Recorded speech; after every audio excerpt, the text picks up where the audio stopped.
Hello gamers, now we're looking at Challenge of the Five Realms Part 10.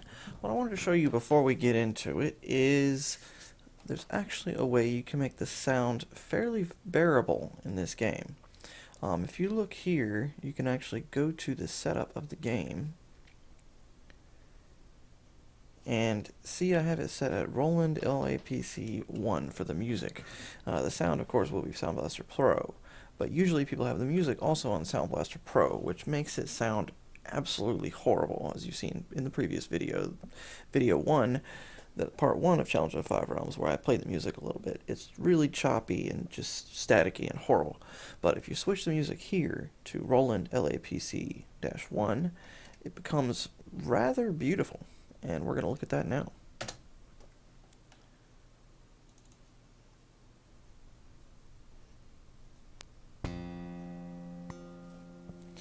As you can see, it sounds a whole lot better. But we're going to skip past this whole introduction here.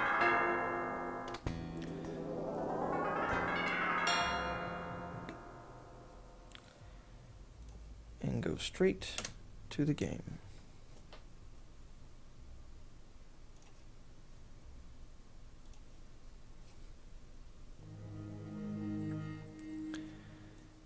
Now, as you noticed previously, we picked up Stellarex, and he had he is the only person you can get teleport from in the game. The reason for this is because there's a key spell component that is unobtainable anywhere else other than through him. He comes with it automatically, which is the Black Rose. And we could bind the spell into a ring, which will make us be able to cast it over and over and over again without having to use up magic points. But when we do that, it destroys the spell components, so therefore nobody else, even if they've already learned the spell, would not be able to cast it. So instead, for spells like Teleport and Evoke Dragon, you want to not bind it into a ring, but instead you want to just have everyone learn it. And as you can see, my main character has learned it already. And I believe everybody that could learn it has, except, of course, Peppercorn can't because he's really, really low. And he needs to learn everything else before he can be built up because he has really low spell learn. If you look here, Sign of Bane has not also learned it yet because hers is pretty low as well. She can't quite get into the very difficult spells. Heltura, however, can learn it, and we're going to go ahead and have her learn that now. Now, if we have anybody else try to learn the spell, like say Sign of Bane, eventually she may get it, but a lot of times you're going to have to restore the game and everything over and over until you get that one time where it's perfect.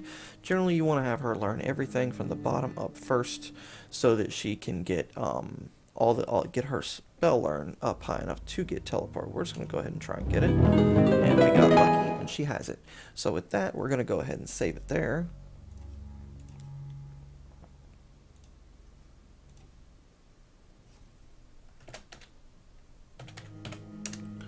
And the beauty of this spell is it makes you teleport anywhere instantly. I had a couple people ask me about the time limit in this game, because you only have 100 days to get through the entire game. And within that time frame, if you reach the 100 days without completing everything, then the game ends. Game over, completely. So the teleport spell makes that considerably easier. Make sure everybody learns the teleport spell because it uses a lot of magic points. I'm going to go now to a town just so you can see how much magic points it actually uses. And I'm just going to teleport to a random town. You can teleport anywhere on the map now at this point, and be there instantly. We're going to go ahead and go straight to, let's say, Buntondary.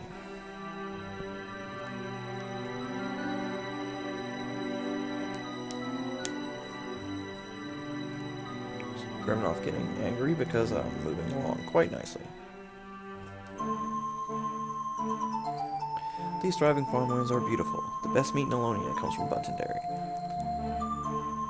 The more members of the Cult of Lamshar are present in this village, I must say I'd like to make them disappear. That is Stellarex, our best wizard. Now, the reason I chose Buntendary is because there's a couple things here we want to get. This is the best time to get it in the game because right now you have the ability to go open world with no worries. You want to get the Batwing and the Bat Eyes. Very important.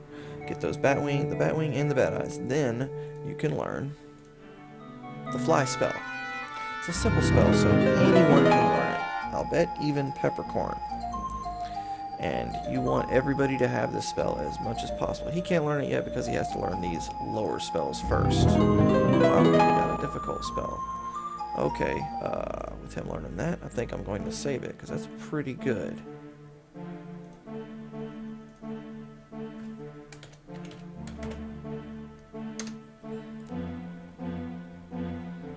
Alright, let's have him see if he can learn Fly yet. Nope, he's still on Truth. Well, we're going to stop on that for now. We're just going to take a look here, and I'll learn all the spells off camera, and then we'll move on. But for now, you want to make sure you have the Fly spell, because the Fly spell actually is big for traveling. You want to go ahead and have somebody cast the Fly spell, and you want to keep it up for most of the game, because when you move, when you're flying, you can fly anywhere, over anything. It does not matter. And most importantly, as we were just talking about, the time limit, teleport uses a lot of magic points, so we don't want to use it to move around all the time. We want to use it sparingly because you still have to rest to regain your magic points, and you want to save as much magic points as possible for your battles. Now, but with Fly, you see it's day 17, and we're going to actually fly back. Go ahead and fly to our next destination, which is the Cliffs of Mayhor. And he follows the road, of course. That's just part of the graphics. Because your charm of flying is still active, you are able to make the journey a little faster than travel by horse.